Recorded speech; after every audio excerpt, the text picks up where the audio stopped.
Paano ba nagsisimula ang isang malaking kontrobersya? Minsan sa isang simpleng hamunan lang sa pagitan ng dalawang politiko.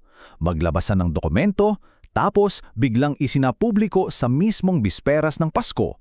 Dito nagsimula ang tinatawag na Cabral Files Controversy. Isa itong kwento ng mga akusasyon, pag-iwas at isang sistema na sinasabing, binuo para protektahan ang mga nasa kapangyarihan. Halika't silipin natin kung ano ba talaga ang nangyari dito.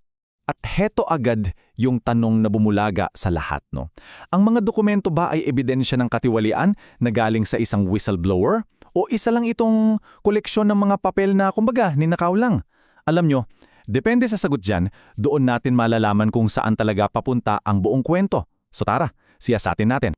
Okay, so unang bahagi, ang hamunan. Akalain mo, no? Bago pa man sumabog ang balita tungkol sa mga files, nagsimula pa lang ang lahat hindi sa isang sekretong leak. Nagsimula ito sa isang pampublikong hamunan. Dito natin makikita kung paano ang isang away sa pagitan ng dalawang kongresista ay biglang naging pambansang issue. At grabe, ang bilis na mga pangyayari. Isipin nyo, December 23, hinamon ni Congressman Redon si Congressman Leandro. Sabi niya, ilabas mo yan. Tapos, boom! Kinabukasan, mismong bispiras ng Pasko, inilabas na nga ni Leandro yung mga dokumento sa social media. Pero hindi siya tumigil doon na. Agad niyang binalik yung pressure. This time, ang hamon niya sa palasyo naman. Patunayan niyo kung totoo ba o hindi ang laman ng mga files na to. So, part 2, nung nailabas na ang mga dokumento. Siyempre, isisipin natin, yung pag-uusapan ngayon ay yung laman nito. Tama, yung mga kontrata, yung mga numero, yung posibleng katiwalian. Pero ayon sa ating source, hindi raw ganon ang nangyari. Agad-agad lumihis ang usapan. At ito raw yung naging unang-unang tugon. Paano mo nakuha to? Imbes na sagutin kung may katotohanan ba yung laman ng mga dokumento, ang tanong ay nakatuon sa kung paano ito nakuha ni Congressman Leandro. Classic to, di ba? Ito yung tinatawag na shoot the messenger tactic. Ilipat mo yung issue mula sa mensahe diretso sa mensahero. Okay, ikatlong bahagi, dito na pumasok yung mga hadlang. So, matapos yung paunang pag-iwas, hindi na lang basta tanong ang hinarap ni Congressman Leandro. Sunod-sunod na raw yung mga, sabihin na nating, mga pader na ibinangga sa kanya ng iba't ibang institusyon ng gobyerno. Imagine this, hiningi ni Leandro na i-verify ng mismong kalihim ng DPWH, yung ahensyang direktang sangkot sa mga dokumento, at ang naging sagot daw ay napakasimple. Hindi ko pabasa yung dokumento. Ganun lang.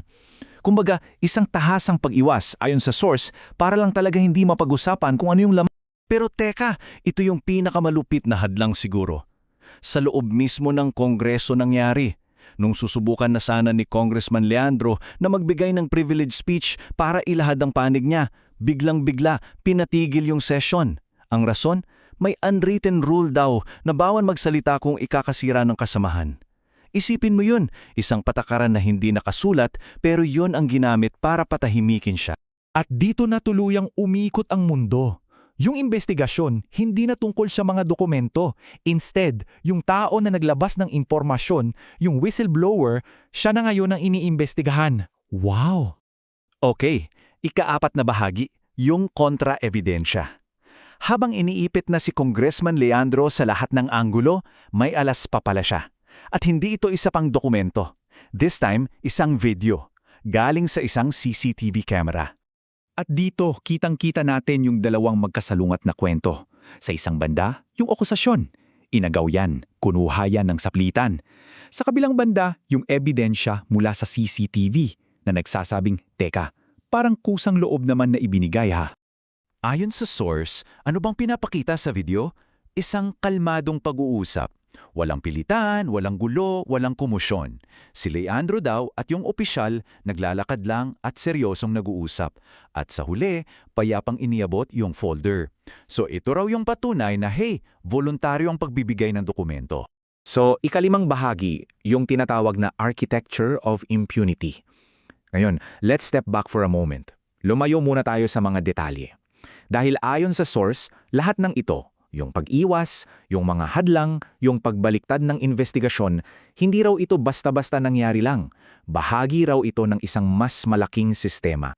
At ito nga yung tinatawag ng source na arkitektura ng impunity.